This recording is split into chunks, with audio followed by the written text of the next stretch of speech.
o que eu pretendo fazer aqui nessa próxima hora? Eu quero tentar olhar para os BRICS e para as oportunidades e desafios que eles trazem para o Brasil sob alguns aspectos. E, fundamentalmente, eu quero focar em 3 principais. O primeiro desses aspectos é a diferença existente entre os BRICS. A gente jogou no mesmo saco países que têm similaridades importantes e têm diferenças não menos importantes. Quero chamar a atenção disso para a gente entender o que cada um deles representa para o Brasil de oportunidade e desafio e como bloco o que isso significa. Segundo aspecto que eu quero olhar é como a ascensão, aí num sentido mais amplo, de países emergentes, que passa, mas vai além dos BRICS, muda o quadro da economia mundial e traz desafios e oportunidades específicas para o Brasil. E o terceiro é o aspecto tecnológico.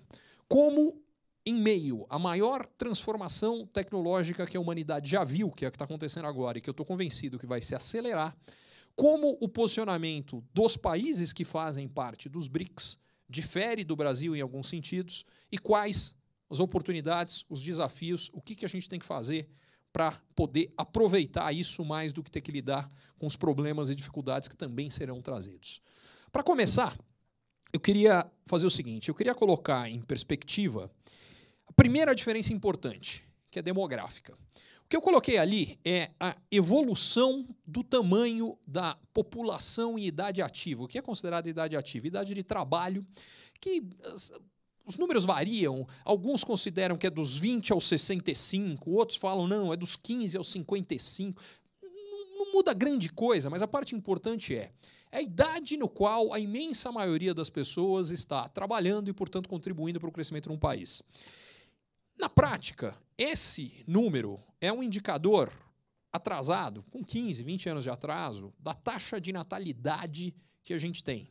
Então, quando cai a taxa de natalidade, 2 décadas depois, mais ou menos, você vai ter o mesmo processo acontecendo com a população ativa. Por que isso é importante? A primeira coisa que fica clara quando a gente dá uma olhada ali é que a Rússia, nesse sentido, ela não é um país emergente como os outros.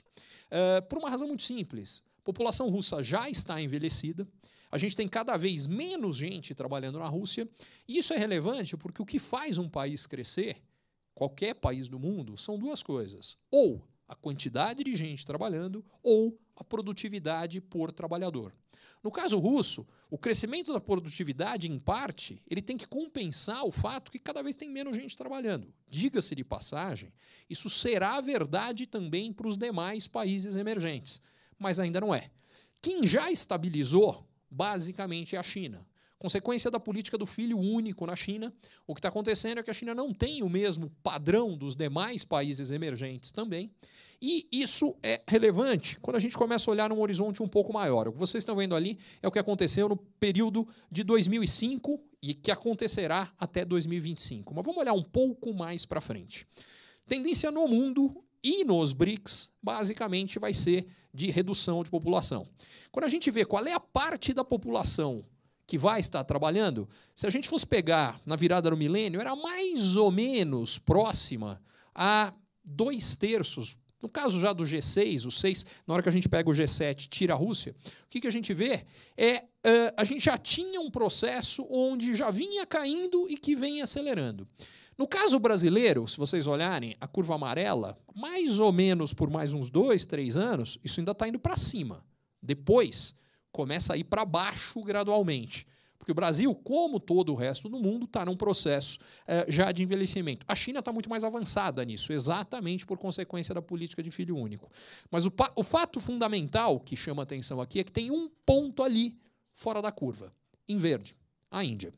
Se vocês olharem, o processo de expansão da força de trabalho indiana, ele continua por mais de uma década ainda. Onde eu quero chegar é que se a gente for olhar dentro dos BRICS, o que mais impactou a economia mundial nos últimos anos, fundamentalmente foi a China. A ascensão chinesa mudou um monte de coisa.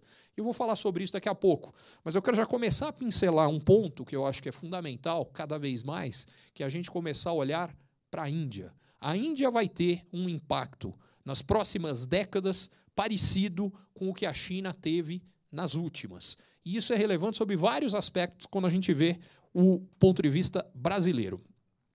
Primeira coisa que, falando daquilo, eu queria chamar a atenção, é quando a gente vê a participação no PIB mundial ao longo das últimas 6 décadas, a gente vê o seguinte: Europa e Estados Unidos vêm perdendo importância, vêm perdendo participação na economia mundial. E é normal. Países desenvolvidos, basicamente, crescem num ritmo menor do que países emergentes. Por que isso acontece? Porque um país desenvolvido, ele estando na fronteira da tecnologia mundial disponível, ele tem, e particularmente sem ter crescimento de força de trabalho, que é o que já vem acontecendo, ele tem uma única fonte de expansão de produção. Empurra a fronteira tecnológica para cima através de inovação. Os emergentes, nas últimas décadas, tiveram 3 fontes de crescimento. A primeira, tem essa tecnologia disponível nos países desenvolvidos, a nossa está aqui. Faz o seguinte, traz a tecnologia deles daqui para cá, isso joga para cima a nossa produtividade, sem que a gente tenha que inovar. Mas a gente pode inovar também. Então aqui a gente tem 2. E a terceira, como eu estava mostrando ali antes, é a expansão da força de trabalho nesses países. Quando você junta todos esses fatores, eles crescem mais. Quando eles crescem mais, o que acontece? A participação desses países na economia mundial cresce, em particular a chinesa. Nas 3 últimas décadas, a China basicamente quadruplicou a participação dela na economia mundial. Só que o que é mais importante não é a participação no tamanho da economia, é a participação no crescimento da economia. Qual é a diferença disso aqui? Então vamos fazer de conta que o PIB mundial esse ano é de 100. E vamos fazer de conta que a gente tem o seguinte: metade, 50 vem de país rico, 50 vem de país emergente. E que no ano que vem o PIB é de 110. Só que é o seguinte, os países emergentes que representavam 50 passaram a representar 59. Os países ricos, que representavam 50, passaram a representar 51. Quando você vê a participação no tamanho da economia, você vai falar, bom, então tá bom, então um agora representa 58%, o outro 52%. Tá. Só que do crescimento, desses 10 que cresceu, 90% do crescimento veio dos países emergentes. E é mais ou menos, o número estou exagerando, mas nos últimos 20 anos, 75%, eu vou mostrar isso em mais detalhes depois, do crescimento mundial veio de países emergentes. Por que isso é importante? Porque isso muda o tipo de produto que passa a ser consumido quando o crescimento está vindo, ou quando a renda está indo para o bolso do americano, do japonês, do europeu. Esse cara vai comprar uma coisa, ele vai comprar tablet, ele vai comprar celular, ele vai comprar o que for. Quando esse dinheiro está indo para o bolso de gente muito pobre, na China, na Índia, na Indonésia, mesmo no Brasil, explode de crescer demanda de alimento. E como eu vou mostrar para vocês depois, o Brasil tem uma vantagem colossal na parte de produção de alimento, que, aliás, explica algumas das confusões que aconteceram ao longo desse ano. A gente volta nisso com calma. Mas o fato é que isso ajuda demais o Brasil. E, mais uma vez, o grande impacto vem fundamentalmente de China, e uma grande parte dele já aconteceu, e vem de Índia. E praticamente nada já aconteceu. Vocês olham ali a participação da Índia no PIB mundial, ainda não mudou nada, continua pequenininha. Por quê? Porque mesmo crescendo rápido, há 3 anos a economia indiana cresce mais do que a chinesa. Mas como sai de uma base, o tamanho de economia ainda muito pequena, mesmo crescendo rápido demora. Até que isso, mantido ao longo do tempo, isso gera uma curva exponencial. Vamos ver lá na frente como é que esse negócio funciona. Pegando os últimos 3 anos, aí a gente já começa a ver a importância que esses 2 países extremamente populosos têm tido para o crescimento mundial. A China representou, nos últimos 3 anos, mais de 1/3 do crescimento do mundo. E a Índia representou quase 10%. Metade dos Estados Unidos. O impacto na Índia, em crescimento da Índia, no crescimento do mundo, foi metade do americano. O chinês foi quase o dobro. Por que isso aqui é tão importante? Porque a gente está falando que 2 países pobres, no caso da Índia, paupérrimo, da China pobre. A China hoje já não é mais tão pobre quanto a gente costuma achar. A renda per capita chinesa hoje não é muito menor do que a brasileira. Em alguns casos, como é, por exemplo, o salário do operário de fábrica, o da China já está mais alto do que o do Brasil. Ele era muito pobre. Depois de algumas décadas crescendo rápido, ele vai subindo e passa a se tornar mais elevado. Agora, o indiano, na média, ganha 1/5 do chinês. A gente tem hoje 400 milhões de indianos vivendo com menos do que $2 por dia. O que significa o seguinte, o país cresce rápido, o desemprego vai lá para baixo, o salário do indiano começa a subir. Um cara que ganha muito pouco, quando começa a ganhar mais, o que ele gasta? Comida. Explode de crescer a demanda por alimento. A gente já viu esse processo vindo da China e ainda vai ver mais um pouco. Por mais uns 10 anos ainda deve ter uma expansão significativa. Mas vem um processo parecido nos próximos 30 da Índia. E é importante a gente entender isso para ver como a gente se coloca em relação aos BRICS, porque fundamentalmente, quando eu falo aqui das diferenças que importam tanto quanto as similaridades, o que a gente tem de característica básica é Índia e China são países pobres de população gigantesca, que significa uma oferta gigante de mão de obra barata e, ao mesmo tempo, uma demanda brutal por alimentos. O caso da Rússia é completamente diferente. E do Brasil também, diga-se de passagem. O Brasil é supridor de alimentos. E no caso da Rússia, o que a gente tem é uma população não tão grande, ainda por cima encolhendo. É completamente diferente da realidade do que a gente tem aqui. O que me traz, vamos ser mais específicos. Eu mostrei ali o que foi o impacto nos últimos 3 anos. Vamos pegar este ano. Índia e China juntos representaram 46% do crescimento mundial. Neste ano, e apesar dos Estados Unidos serem a festa que estão, a mais longa taxa de expansão que a economia americana teve desde o pós-guerra, mas longa taxa não, minto.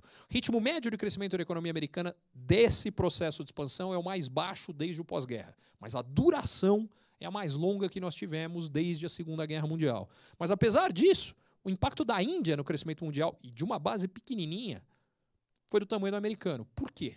Porque, apesar da economia indiana ser muito menor do que a americana, como ela cresce a uma taxa que dá 3 vezes a americana, uma coisa está compensando a outra, o impacto que a gente tem ali acaba sendo relativamente parecido. E vocês veem que Brasil e Rússia ficam pequenininhos naquele negócio. Brasil e Rússia não têm um impacto tão significativo. E aí é que eu digo que a gente precisa separar bem a diferença desse negócio, porque eu vejo muito mais Índia e China como países complementares ao Brasil do que como países que têm características similares e que a gente vai poder, enfim, fazer coisas parecidas com as deles. Eu não acho que é o caso.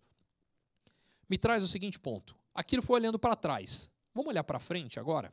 5 anos para frente. Quando a gente olha 5 anos para frente, a Índia deve representar essa estimativa de projeções oficiais do FMI, isso aqui. Ela deve representar 1,5 vezes o crescimento americano. E vê que a participação da China caiu. Por que ela caiu? Porque tem 2 grupos que cresceram ali importantes. O primeiro é a própria Índia e o segundo são os outros. Quem são os outros? São países emergentes, em geral, individualmente pequenos, mas que, como grupo, começam a se tornar cada vez mais importantes. E esse é o outro ponto que eu queria chamar a atenção. A gente tem uma tendência a olhar para os BRICS por várias razões. Porque é um grupo formado, porque são poucos países, mas eu acho que a gente precisa pensar, sim, temos que pensar em termos de BRICS, temos que alavancar tudo que os BRICS podem fazer, podem nos ajudar a alavancar a economia brasileira, mas eu acho que a gente, do ponto de vista mais estrutural, mais estratégico, precisa pensar como é que a gente se posiciona em relação aos países emergentes como um todo. O que me traz para o seguinte ponto. Vamos olhar agora um pouquinho para a China. Quando eu falo daquele crescimento exponencial, o que isso quer dizer? Peguei 30 anos.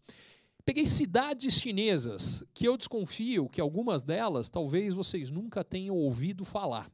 Mas cidade chinesa que a gente nunca ouviu falar e que tem mais que 10 milhões de habitantes, dá que nem chuchu na serra. Tem de monte. A gente nem sabe que existe, são 14 milhões aqui, 17 ali e por ali vai.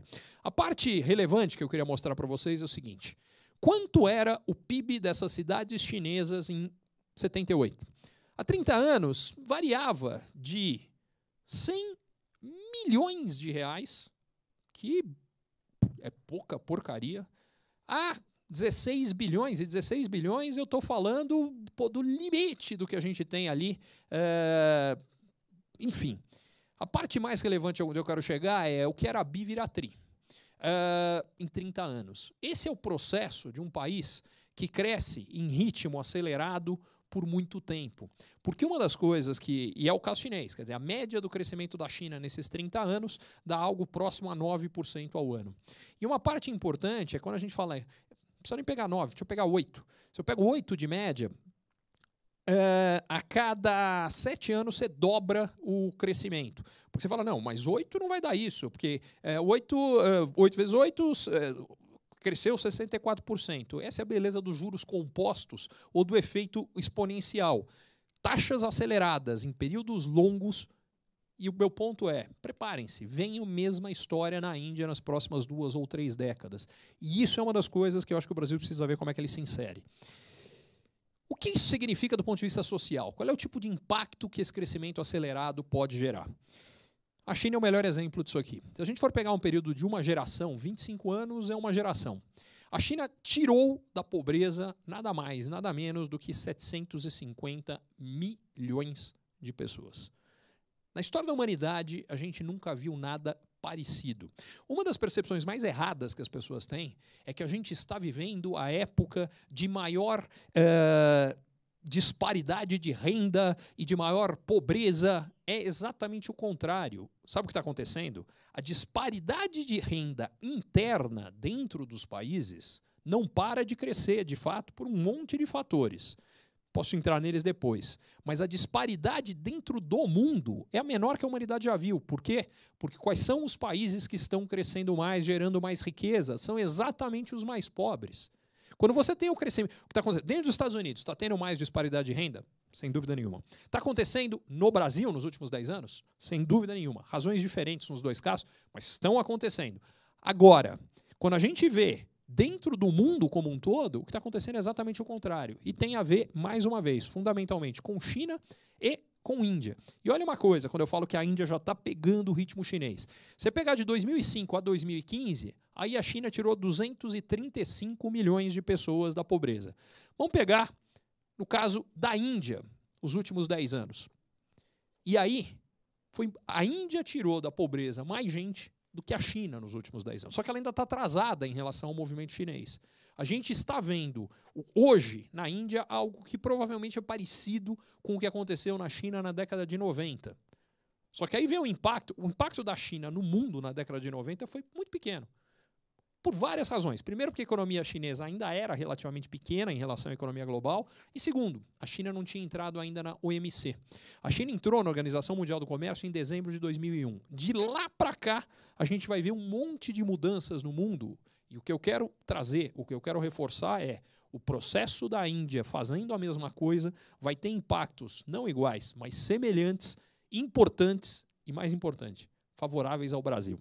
Já chego ali daqui a pouco. Por hora, queria fazer o seguinte. Quero mostrar como esse processo de crescimento maior dos países emergentes como um todo muda tudo. Primeira coisa que eu coloquei ali é distribuição de renda no mundo em 1980. Em verde, Estados Unidos e União Europeia. Aquela área mais alta em verde significa o seguinte. Neste pedaço aqui, perto de 2, 3 mil reais, é onde tem... É o que a maioria de americanos e europeus, mais para 4 do que para 3, isso aqui está em escala logarítmica, tá? Então vai multiplicando por 10. 10 reais por mês, 100, 1.000, 10 mil. A maioria estava aqui, de 2 a 4 mil reais, Estados Unidos e Europa. Países emergentes, a maioria ganhava na faixa de, sei lá, 50 a 300 reais por mês. Quem ganha 300 reais por mês, que seja, tem dinheiro para quê? Comida e pouca. Não sobra para mais nada. Significa o seguinte, gente, o mercado consumidor dos países emergentes há 4 décadas era desse tamanhinho, porque a grande maioria da população não tinha renda para consumir nada que fosse além de comida. Só que aí tem uma coisa importante. Desde que a China entra no OMC em 2001, de cada 4 dólares no crescimento do mundo, 3 foram para o bolso de países emergentes. Gente pobre na China, na Índia, na Indonésia, no Brasil. O que isso faz? Explode de crescer demanda por alimentos. O nosso agro, por uma série de razões, eu vou dar uma pincelada depois, se posiciona para crescer de uma forma que a gente nunca tinha visto. E a parte mais importante, dá uma olhada aqui de um exemplo prático de como isso mexe com qualquer mercado. Eu quis pegar um exemplo. Eu vim para cá de avião. Pois muito bem. Trouxe o exemplo do avião. Está vendo aquele aviãozinho na linha de 5 mil reais aqui? Isso aqui é a renda que as companhias aéreas miram como público-alvo. É quem está à direita aqui, quem ganha mais do que R$5.000 por mês. Em 1980, havia 9 vezes, para cada uma pessoa, nos 156 países emergentes que estão em amarelo ali, voando de avião, tinham 9 voando de avião na Europa e nos Estados Unidos. Só que, de 2000 para cá, 4 de cada 3 dólares vão para o bolso de gente em país emergente. As distribuições de renda são empurradas para a direita, a dos emergentes mais. A ponto que, em 2014, pela primeira vez já tinha mais gente voando de avião em país emergente do que em país rico. Só que isso continua. Ano passado, das 10 maiores rotas aéreas do mundo, uma única fica nos Estados Unidos. Se não me engano, é Nova York, Boston ou Chicago, agora não me lembro. As outras 9, todas são em países emergentes, incluindo o Rio-São Paulo, que é a 4ª maior rota aérea do mundo. Aliás, Nova York, digamos que seja Boston, é a 7ª. Nenhuma fica na Europa. Onde estão todas as outras? E aí é o outro ponto que eu quero chamar a atenção. Tirando essas duas, as outras 8 estão na Ásia. A outra grande mudança que aconteceu do processo de emergência de China e Índia é que o centro de gravidade da economia mundial, que originalmente, grande parte da história da humanidade que a gente conhece, foi a Europa, migrou para os Estados Unidos e vem migrando nas últimas 3, 4 décadas e vai continuar a migrar por mais 2 ou 3 décadas em direção à Ásia. E isso é uma coisa que a gente precisa entender, precisa se posicionar, e tem várias decisões estratégicas importantes relacionadas a isso. Vou dar um exemplo. Eu sei que vocês tiveram com o pessoal de agricultura, e uma das coisas que eu acho que o Brasil cometeu um erro gravíssimo há alguns anos foi... a gente teve um crescimento brutal de produtividade de agricultura no Brasil, eu até vou dar uma pincelada nisso depois, nas últimas décadas. Por que isso aconteceu? Em grande medida porque a Embrapa fez um trabalho excepcional de desenvolvimento de sementes no Brasil. E o que a gente fez com essas sementes? A gente pegou essas sementes e levou essas sementes para a África. Na minha opinião, a gente está basicamente criando o competidor que a gente vai ter lá na frente. Porque o que acontece? A África, do ponto de vista geográfico, está mais perto da Ásia do que nós. O grande mercado consumidor de alimento, hoje e cada vez mais no futuro, será o mercado asiático.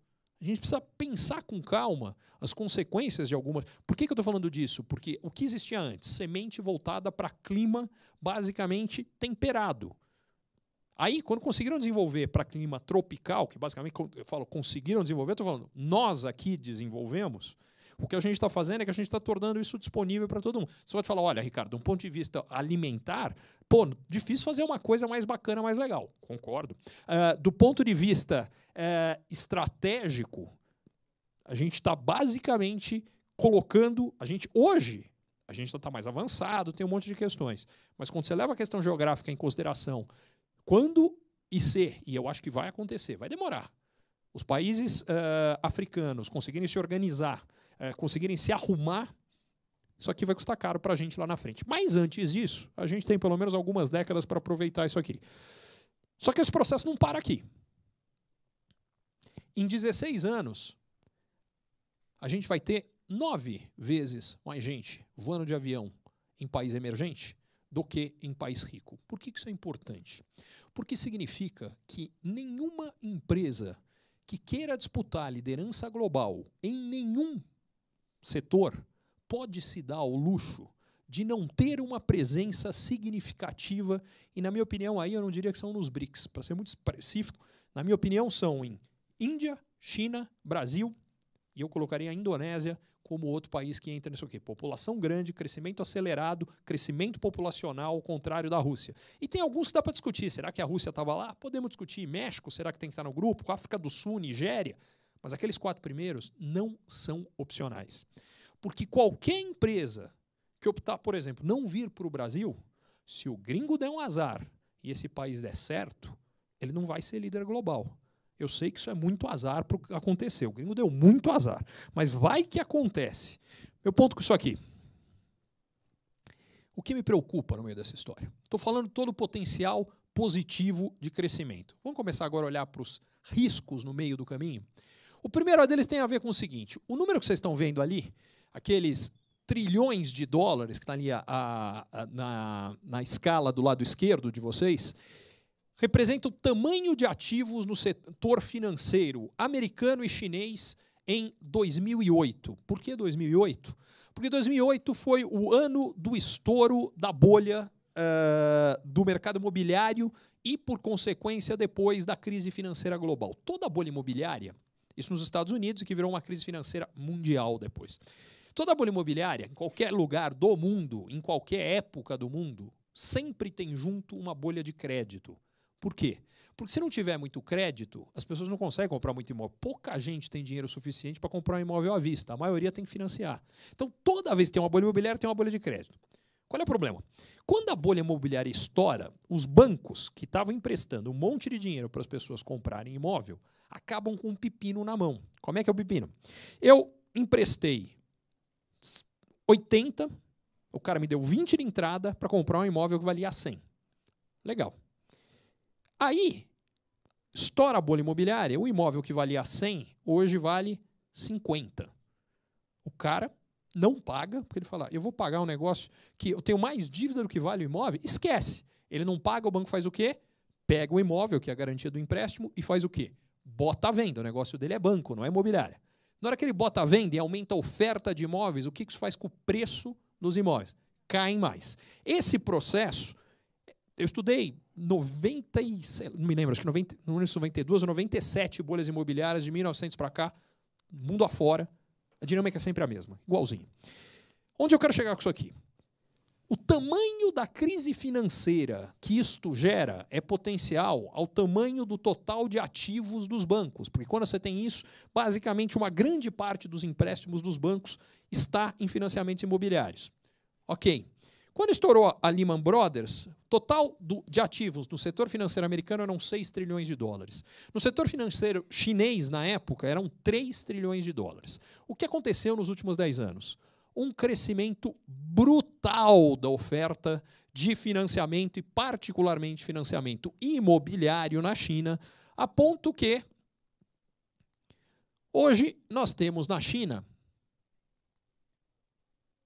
17 trilhões de dólares. Em outras palavras, o total de ativos no setor financeiro chinês é o dobro do que era do setor financeiro americano quando causou toda a crise financeira global que nós vimos lá atrás.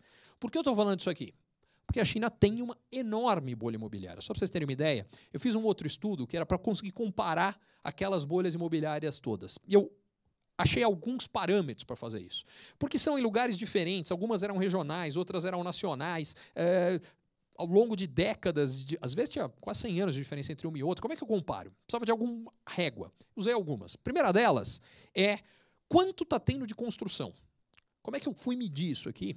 Eu usei o seguinte indicador: consumo anual per capita de cimento. Em outras palavras, para construir você precisa de cimento. Se está construindo mais, está usando mais cimento.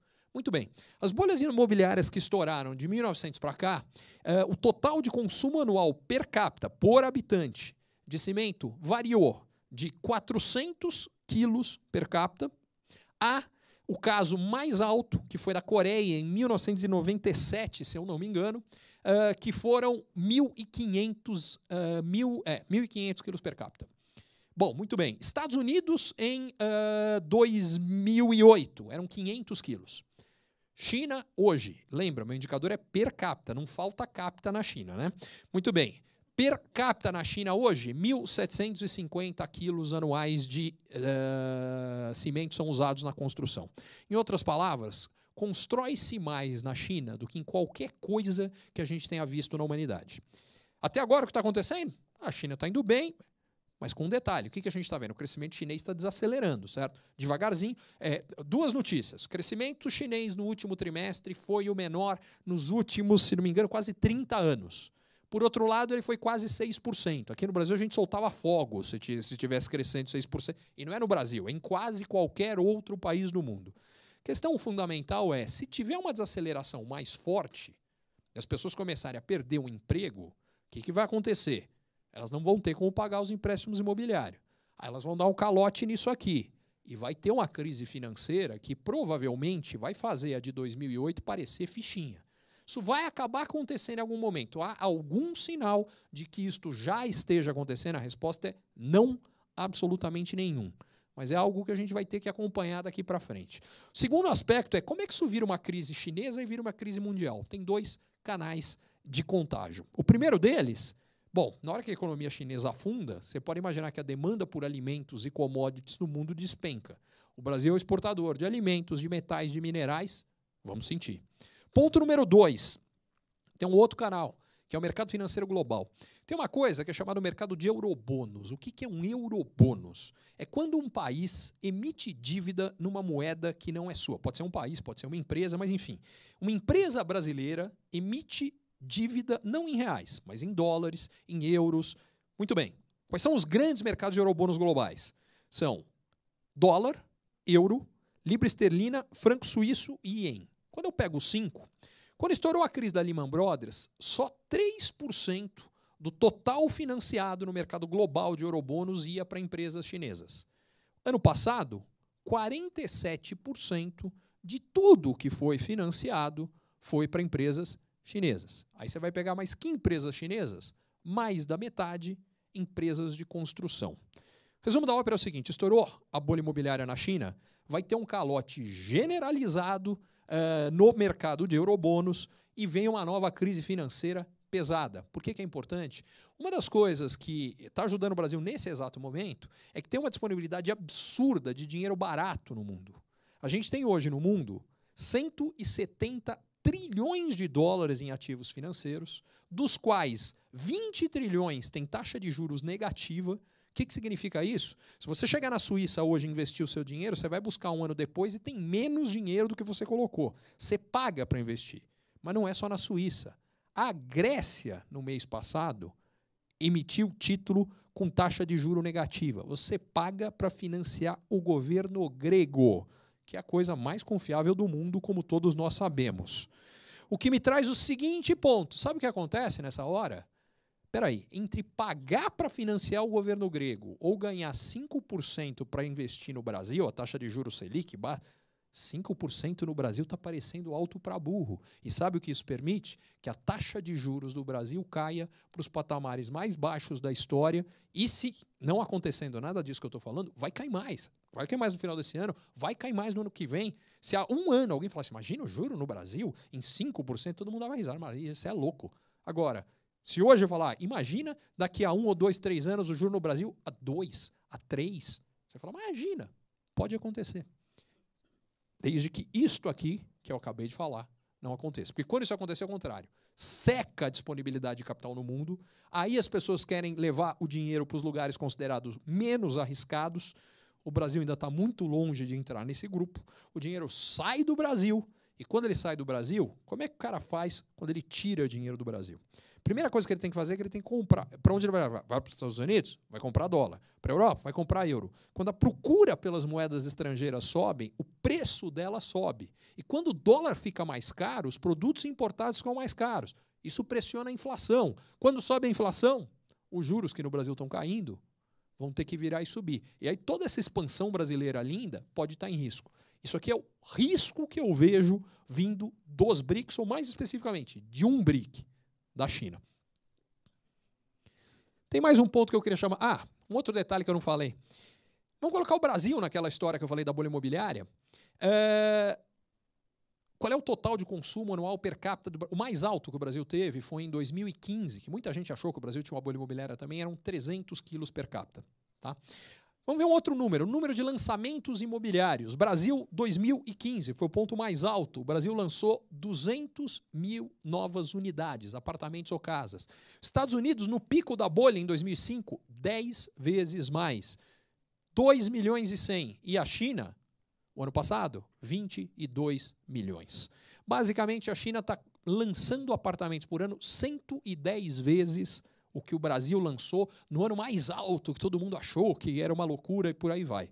Só para ter uma ideia, população chinesa em relação à brasileira, população lá dá mais ou menos 6 vezes a nossa, 6 vezes e meia. Eles estão lançando 110 vezes mais apartamentos. Isso aqui é só para dizer, isso aqui estourando vai ser um quiprocó.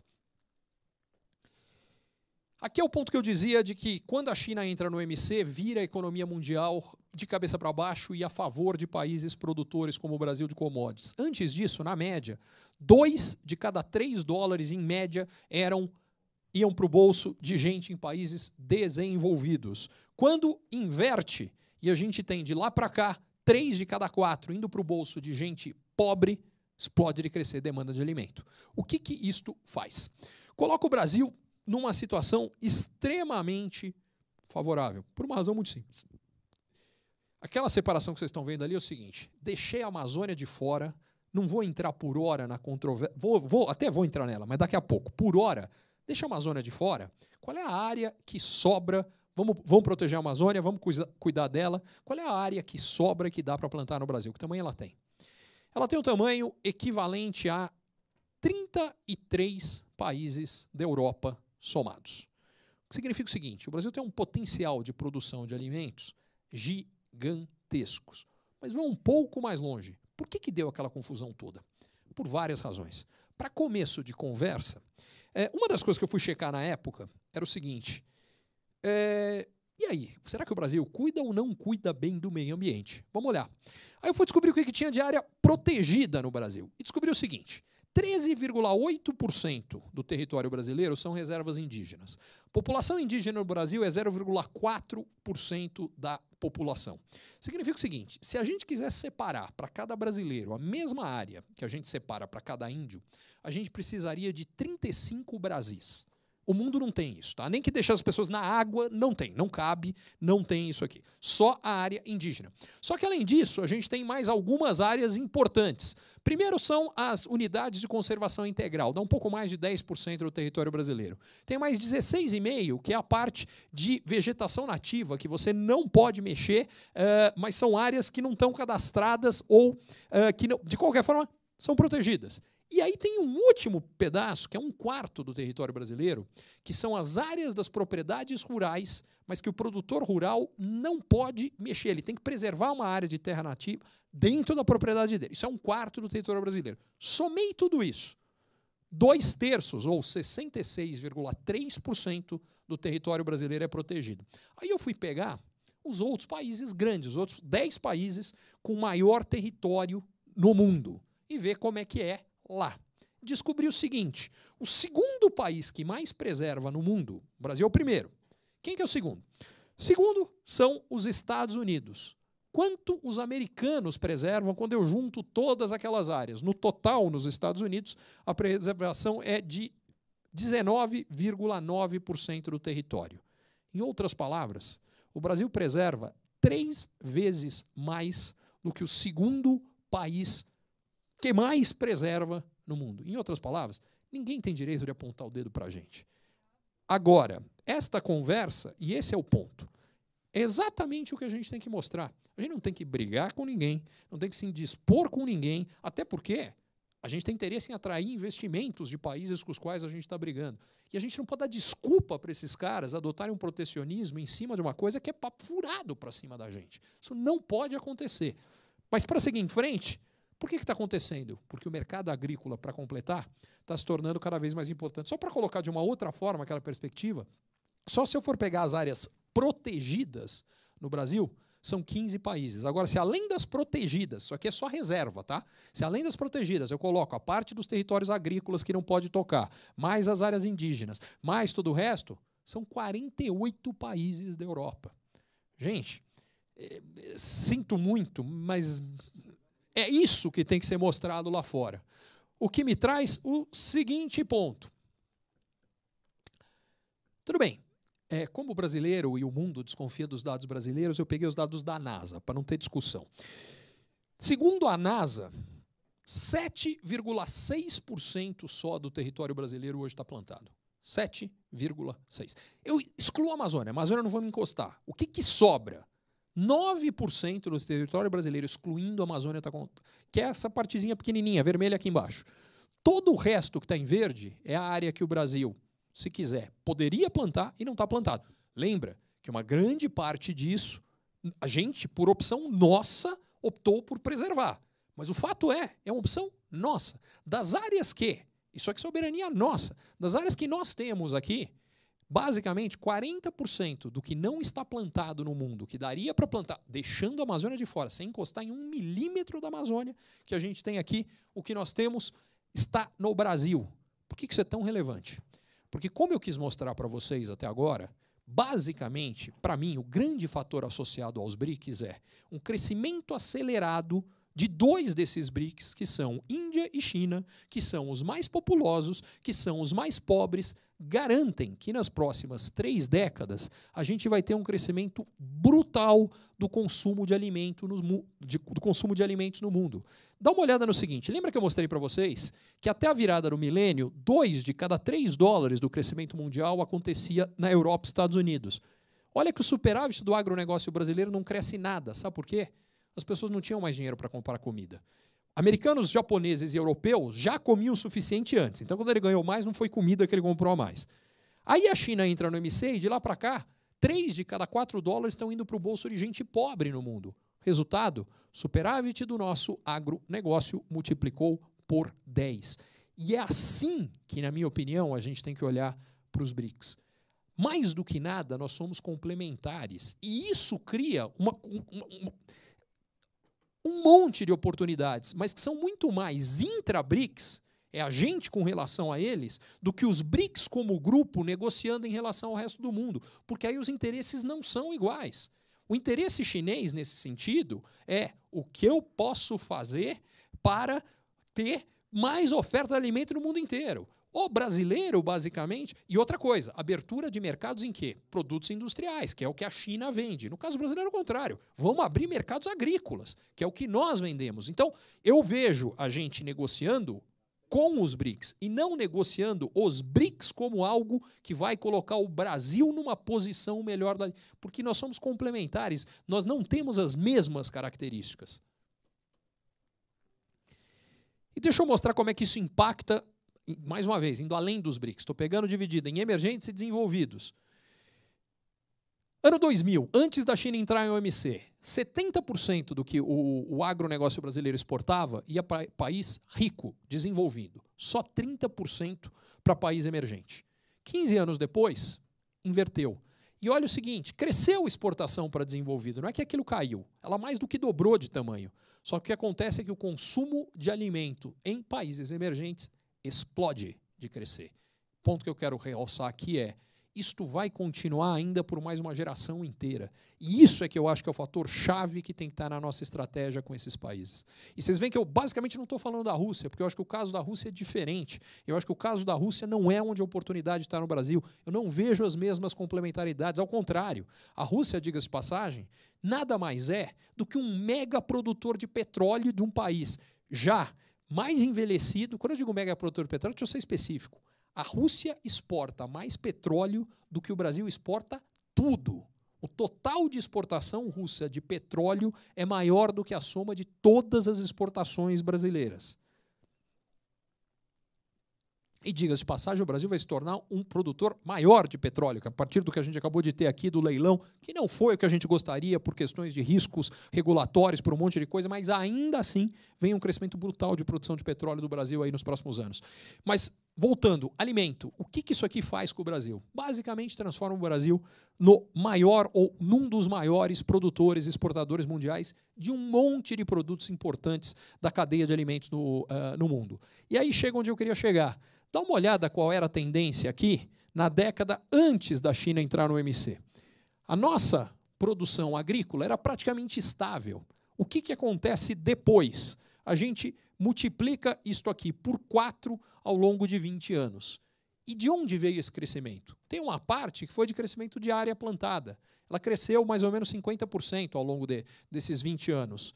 Só que a produtividade cresceu muito mais. Volta no que eu dizia na importância da Embrapa, na importância de tecnologia, na importância da gente fazer a nossa parte para poder produzir mais. Só que a gente tem os dois potenciais. Aliás, a gente tem o melhor dos mundos. A gente tem área que não está plantada, a gente tem disponibilidade de água, 30% da água doce disponível no mundo está aqui, a gente tem clima favorável, a gente está tendo ganhos de produtividade brutais e tem muito espaço para ter, porque com tudo que cresceu, A nossa produtividade ainda é muito abaixo da americana em soja, em milho e por aí vai. Quando eu junto tudo isso, é fácil. Você olha e fala, de onde virá? O mundo vai comer mais? Vai. De onde vai vir a comida? Primordialmente daqui. E isso aqui tem várias implicações importantes. Uma delas, por que isso está acontecendo? Além dessa, tem uma outra vantagem que a gente tem que quase ninguém se dá conta. Como o preço das commodities todas, inclusive as agrícolas, é definido em dólar, o que acontece? Quando a economia mundial vai bem, o mundo está crescendo. O consumo de alimento é maior. O preço dos alimentos, a procura por alimento fica maior. O preço dos alimentos sobe em dólar. Isso aqui aumenta a produtividade, aumenta a rentabilidade para o produtor americano e para o brasileiro. No caso do brasileiro, nessa hora que está indo bem, tem um fator que contrabalança. A gente não vai tão bem. Qual é esse fator? Quando o Brasil exporta um monte, porque é o que está acontecendo quando o mundo está crescendo, exporta um monte de coisa de agronegócio, tem uma entrada de dólares dessas exportações aqui muito grande.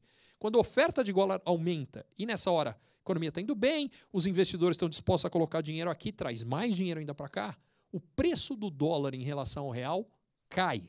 Então, calma. O cara está vendendo um produto que em dólar custa mais, mas o real em relação ao dólar caiu. Mas isso é quando ele está vendendo um montão, quando a coisa está indo bem e o preço está alto, ele tem uma rentabilidade mais baixa. Aí vem a questão. Só que esse mecanismo da taxa de câmbio cria um mecanismo embutido de seguro para o produtor brasileiro na hora que ele mais precisa, que é quando a coisa vai mal. Quando o Brasil vai mal, ou quando o mundo vai mal, em qualquer uma das duas situações, o que acontece? O dólar sobe.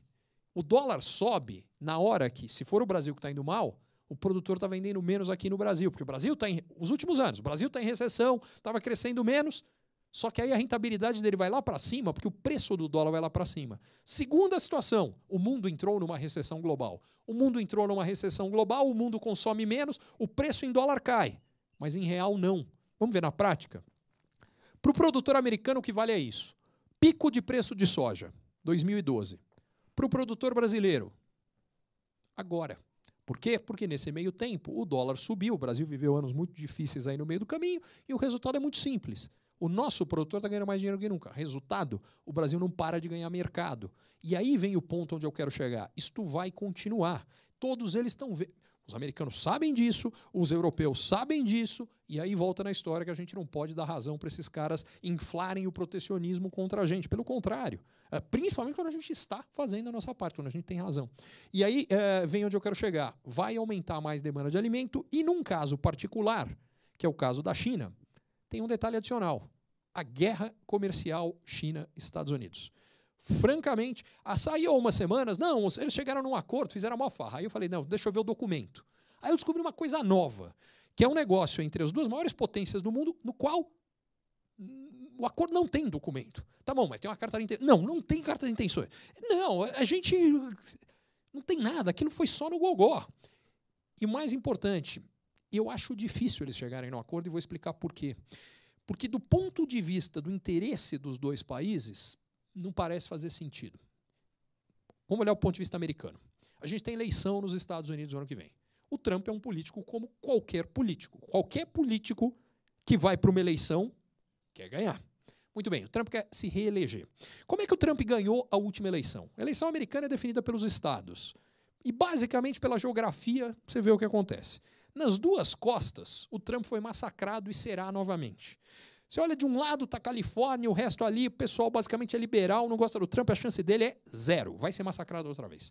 Você olha do outro lado onde está Nova York, mercado financeiro, liberal, não tem a menor chance. Como é que o Trump ganhou? Ele ganhou o meião americano inteiro. O que tem no meião americano? Tem dois grandes grupos. Um deles vai votar no Trump de qualquer jeito. Estou falando da parte agrícola. Qual é a chance do produtor agrícola americano falar: olha, vou votar na Elizabeth Warren ou no Bernie Sanders, que são socialistas? Zero. Não vai acontecer. Já ganhou. O que vai decidir a eleição é o segundo grupo do meio americano, que é basicamente a parte manufatureira americana. Como é que o Trump ganhou o voto desse cara outra vez? Falando o seguinte: nos últimos 20, 30 anos, se não foi o seu emprego, foi o do seu pai, ele foi embora, ele foi para a China, ele foi para o México. Eu vou lutar por você. Eu vou trazer esse emprego de volta. De concreto até agora ele não conseguiu, não tem nada ali para mostrar. O desemprego está lá embaixo, mas o desemprego já estava lá embaixo antes. A questão é, nessas regiões, não voltou. Para ser muito franco, eu não acho que ele vai conseguir trazer esse emprego de volta nunca. Peraí, deixa eu mudar. Pode ser que ele consiga trazer essa fábrica para os Estados Unidos, mas se ela voltar para os Estados Unidos, ela não volta para aquele cara que perdeu o emprego. Ela vai voltar para um robô, não para aquele cara. Mas o cara não sabe disso. O que ele sabe é que tem alguém que parece que está defendendo ele, que está lutando por ele. O ponto é muito simples. Se o Trump afinar o discurso em relação a México e China, ele não tem chance nenhuma na eleição. E aí vem o outro ponto da história, que é que eu cada vez estou mais convencido. Sabe quem escolhe o próximo presidente americano e quem define se o mundo vai entrar numa recessão ou não no ano que vem? A China. Porque se coloca no lugar do chinês. Eu quero que o Trump ganhe. Não, estamos num acordo, está tudo numa boa, vamos ficar tranquilo, deixa tudo sozinho, não vamos gerar marola, segura esse negócio do jeito que está. Não, eu quero um democrata com um próximo presidente americano. Muito simples, eu não tenho eleição aqui. Eu posso passar por uma recessão, não vai mudar o resultado aqui, eu vou continuar no poder daqui a um ano. Agora, o Trump tem eleição no meio do caminho. Hoje, com a mais baixa taxa de desemprego dos últimos 60 anos, você pega as intenções de voto, o Trump já não está grande coisa. Mas isso não quer dizer muita coisa, porque ele perdeu na intenção de voto por 3 milhões de votos outra vez, exatamente por essa característica do voto pelos estados, ele foi presidente. Pode acontecer de novo. Agora, se a economia entrar em recessão, esquece. Trump não tem chance nenhuma de ganhar. Quem define isso, basicamente, é a liderança chinesa. E esse é um ponto que eu acho que a gente também vai precisar acompanhar. Será que o mundo pode entrar numa recessão? Como é que isso muda a nossa relação com esses países no meio do caminho com relação a BRICS e os que estão fora? Mas traz mais uma vantagem. Espera aí. O Trump quebrou o palco chinês. O que ele fez? Falou, não. Vocês exportam 550 bilhões para a gente, agora vai chegar a 15%, 25% mais caro. Qual foi o raciocínio dele? Bom, dói mais na China do que aqui. Se eu jogar duro com eles, eles vão abaixar a cabeça. A parte dói mais na China, ele estava certo. Só que ele esqueceu de um detalhe. O chinês aguenta a dor por mais tempo, primeiro por uma questão cultural, enfim, mas a segunda, o pensamento lá é mais de longo prazo, mas a segunda é exatamente o regime político deles. O cara não passa por eleição, ele não tem esse problema. Problema, para ser bem claro, sou 200% favorável à democracia, mas do ponto de vista da dificuldade que isso representa para o líder que está lá, para o caso chinês, facilitou muito a vida do cara.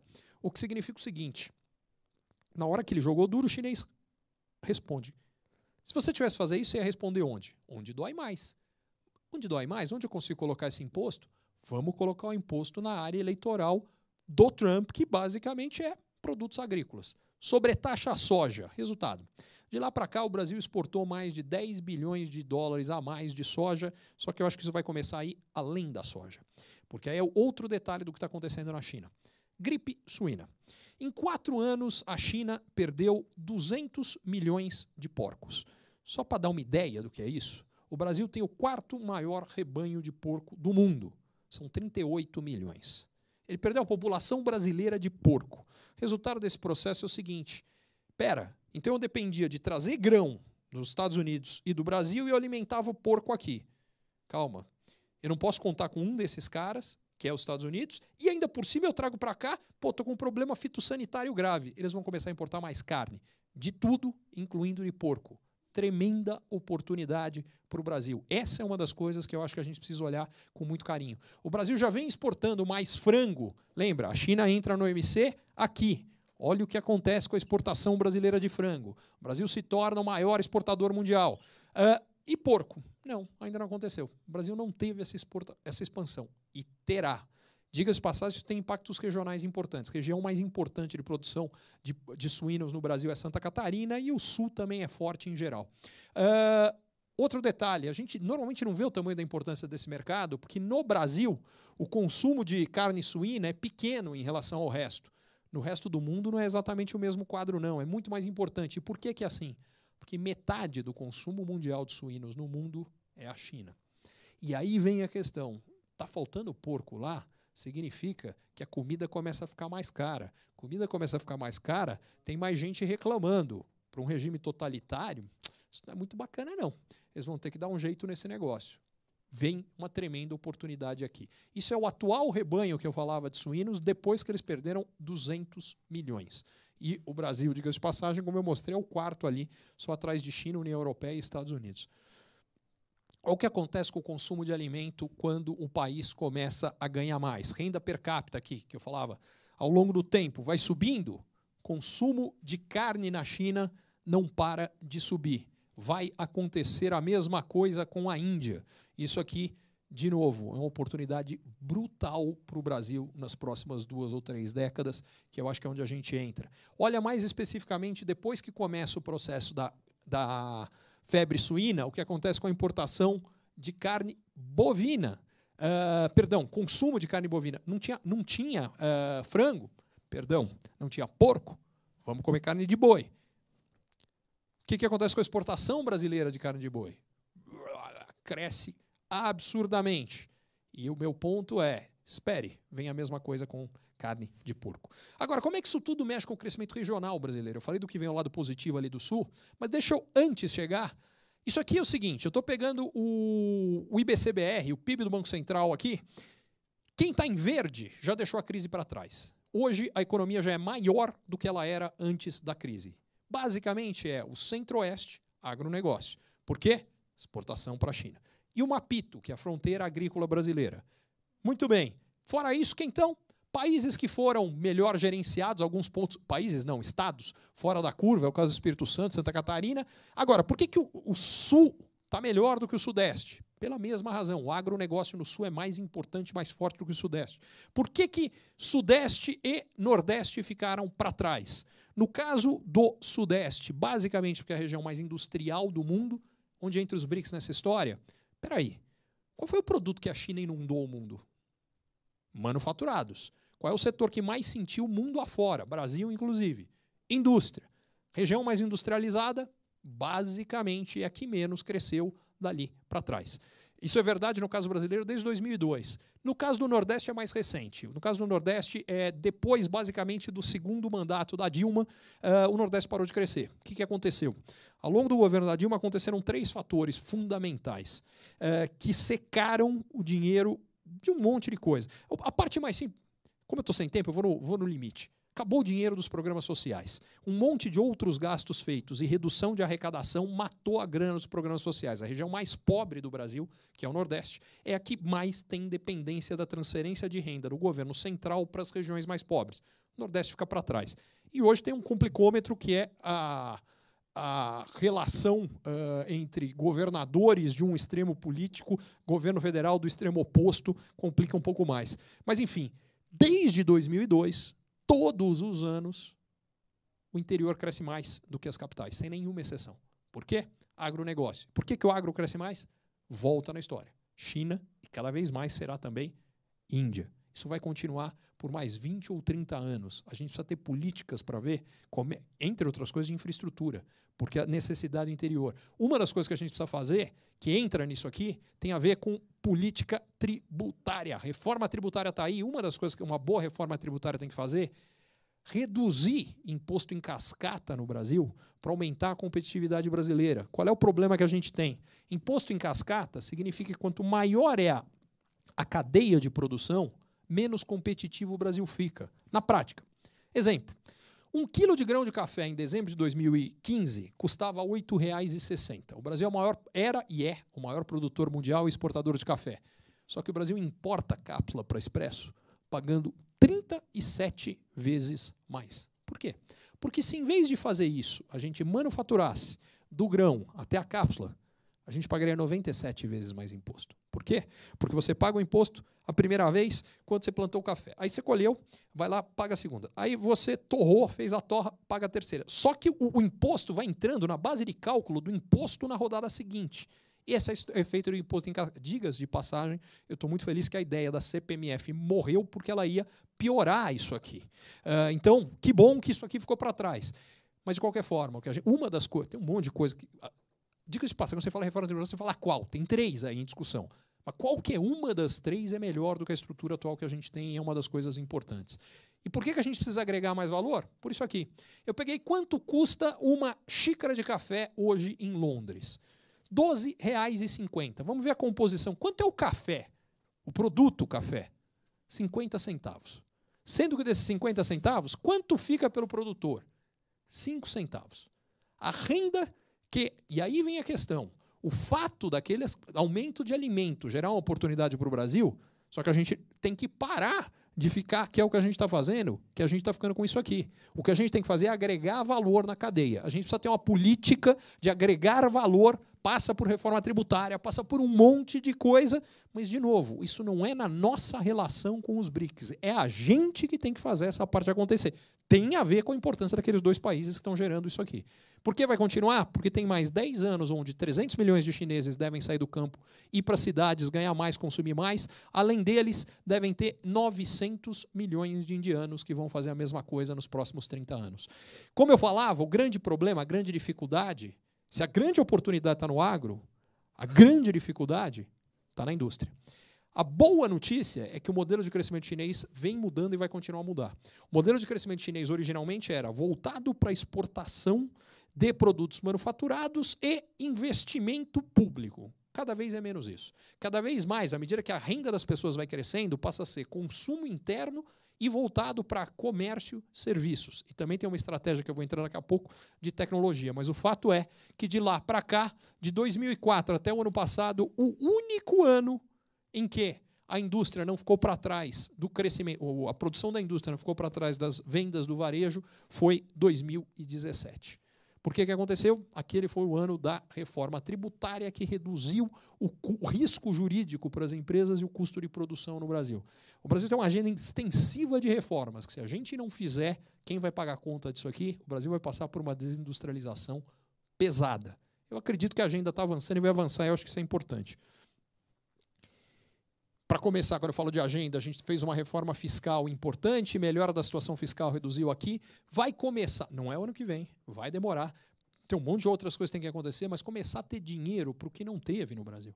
Esse ano os brasileiros chiaram, e com toda a razão, porque a gente cortou recursos para educação básica. Que bom que os brasileiros chiaram.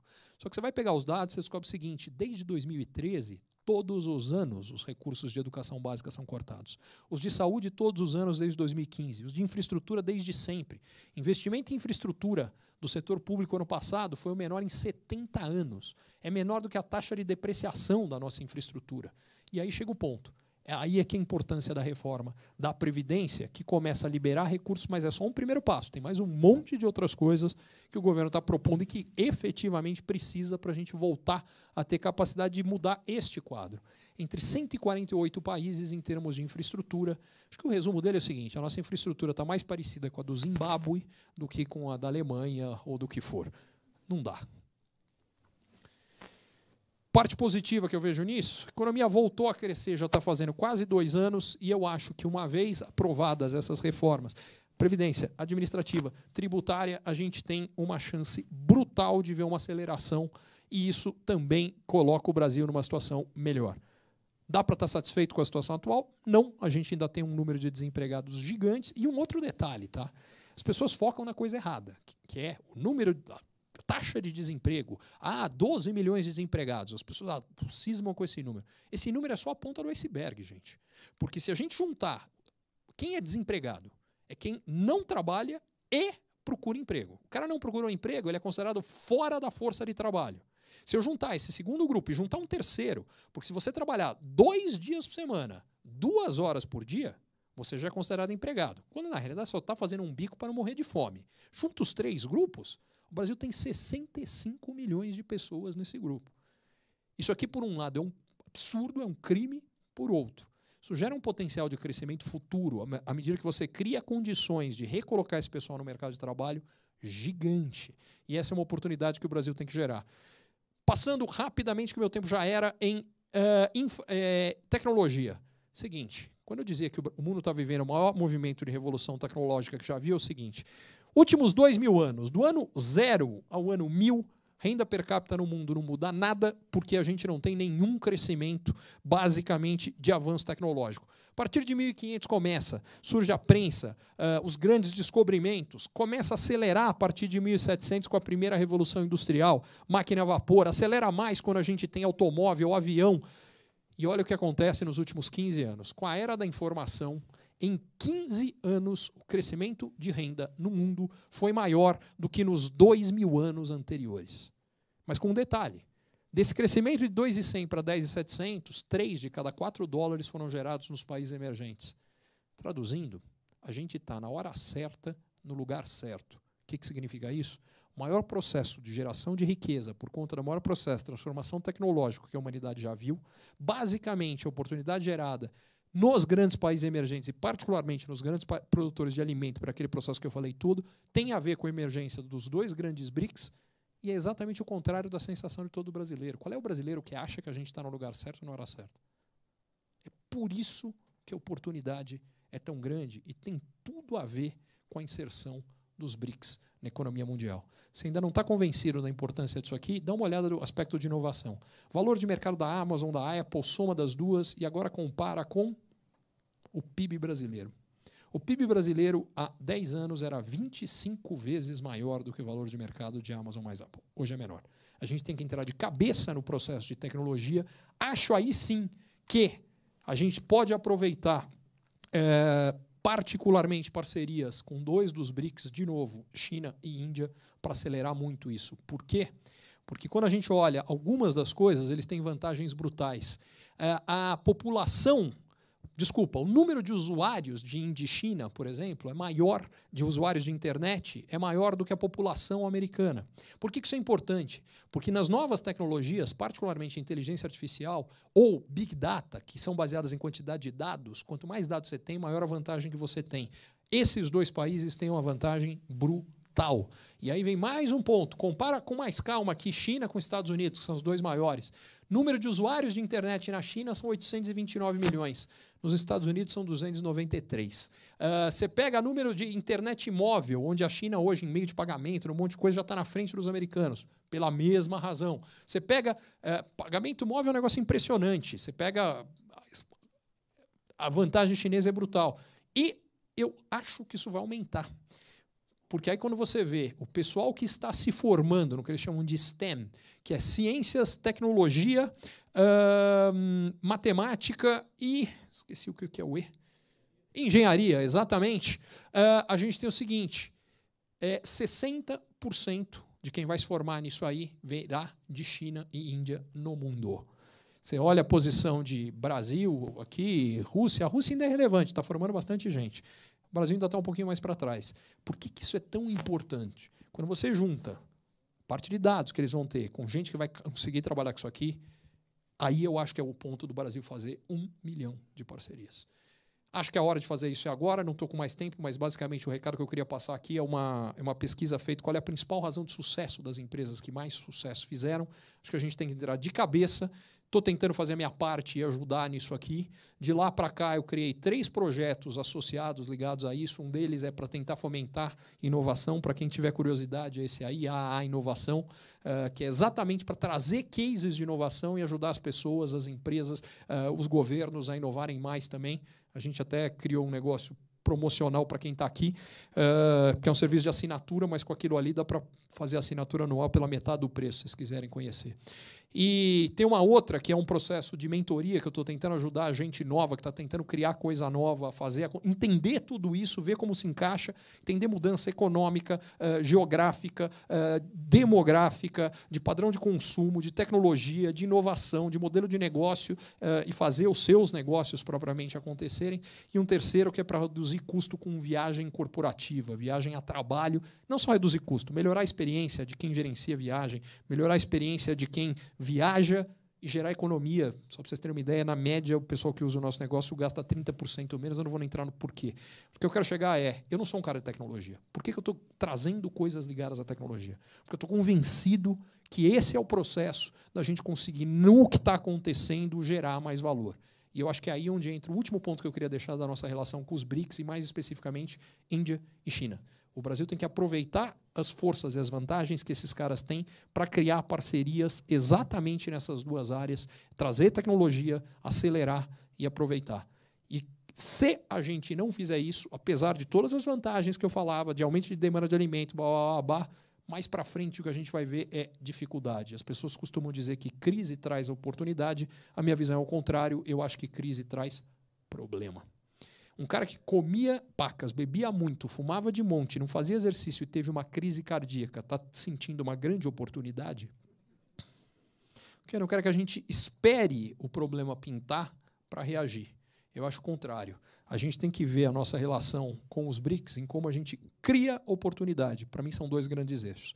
Primeiro, a complementariedade. Eles precisam de alimento, a gente tem. Segunda, complementariedade. Eles têm duas vantagens competitivas brutais na parte de tecnologia. Como é que a gente traz isso para melhorar, acelerar o nosso processo de inovação, de avanço tecnológico? É o segundo ponto onde eu criaria parcerias fortes. São os dois pontos onde eu miraria. E, mais uma vez, eu estou falando em BRICS como grupo, mas eu acho que eles são diferentes e eu acho que para mim, o grande potencial está na relação com China e Índia. China é hoje, Índia no futuro. Mas são os dois casos. Muito obrigado, gente!